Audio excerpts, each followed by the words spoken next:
This happened to my mom's cousin when she was younger, maybe in early 90s. Hi everyone. Today we are back with more horror, true Jinn stories. If you like such kind of stories, true, horror, ancient, mystery, please follow, like and subscribe to my channel. It will mean a lot. Okay, let's start. The first one is from a remote village in Pakistan. This happened to my mom's cousin when she was younger, maybe in early 90s. Her family used to live in a small village in Punjab. One day, her younger brother, about 10 years old, went outside after Maghrib to bring in the goats from the field.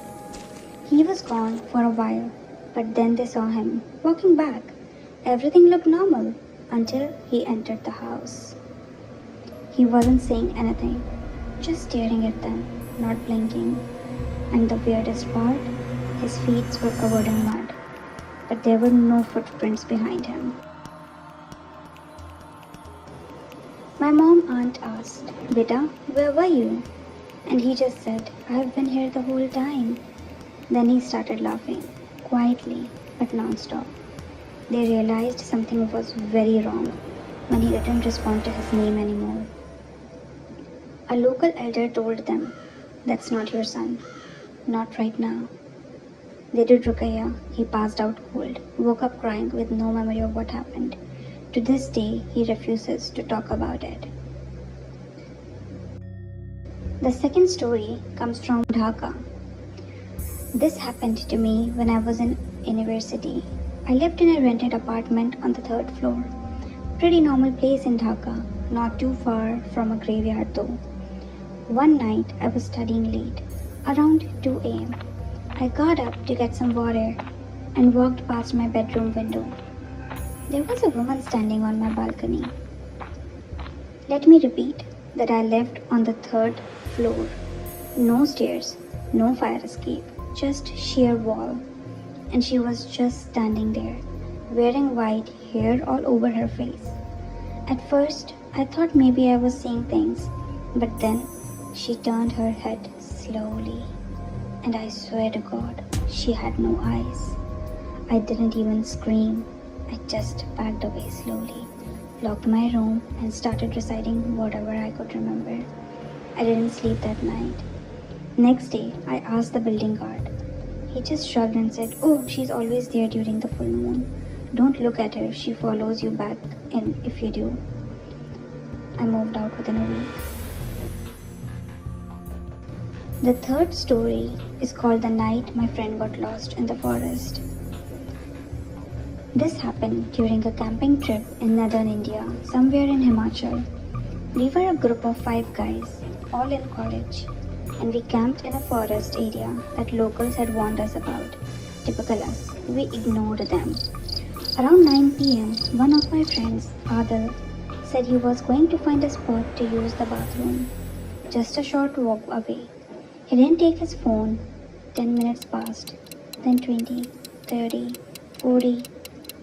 We were getting ready to go look for him when he suddenly walked back into the camp, smiling weirdly. We all relaxed, joking like, "Bro, you okay? You scared us." He just nodded and sat down by the fire, but he didn't speak for the rest of the night. Around 2 a.m., while everyone was asleep, I woke up needing to pee. I walked just a bit into the woods and saw Adil standing, alone, in the same clothes, just staring at me. I rushed back to the tent. The next morning, the real Adil woke up and asked us what happened last night. He had no memory of returning to camp. To this day, we don't know who sat with us by the fire for hours. The fourth story comes from Karachi, 1980s. This one is from my mom's side. When she was a teenager, her mother had this huge antique mirror in her bedroom, like old Victorian style. It was always covered with a cloth at night, and my nanny would get very strict about that. One night, my mom stayed up late reading, and around 2 a.m., she got curious. She pulled off the cloth and looked into the mirror. She swears she saw herself staring back, but the reflection was smiling, even though she wasn't. Then the reflection lifted its head and waved at her. She dropped the cloth, ran to her mom's room crying. My nanny got furious, slapped her lightly, and said, I told you never to uncover that thing after dark. It doesn't always show you. They got rid of the mirror the next morning, burned it. The fifth and our final story comes from rural Bangladesh. A friend of my dad's told me this one, and it's common in some remote Bangladeshi villages. There's a field where people say a small mosque appears out of nowhere, but only after midnight. Not every night, only certain nights. One boy, maybe 14, once went there during a dare with his friends. They were joking around when they saw it. White walls glowing faintly, they walked in. It looked perfect. Clean prayer mats, fresh ether in the air, Qurans lined neatly on the shelf, but no one else was in sight. The boy said he felt compelled to pray, almost hypnotized. He prayed, but when he looked up from sujood, the walls were gone. He was now kneeling in the middle of a muddy field, alone, surrounded by cold wind and silence. He came back in the morning barefoot, trembling, and never spoke for 2 weeks. If you like these short stories, please follow me on YouTube, like, share, and subscribe. I'm also gonna upload long versions stories. So stay tuned.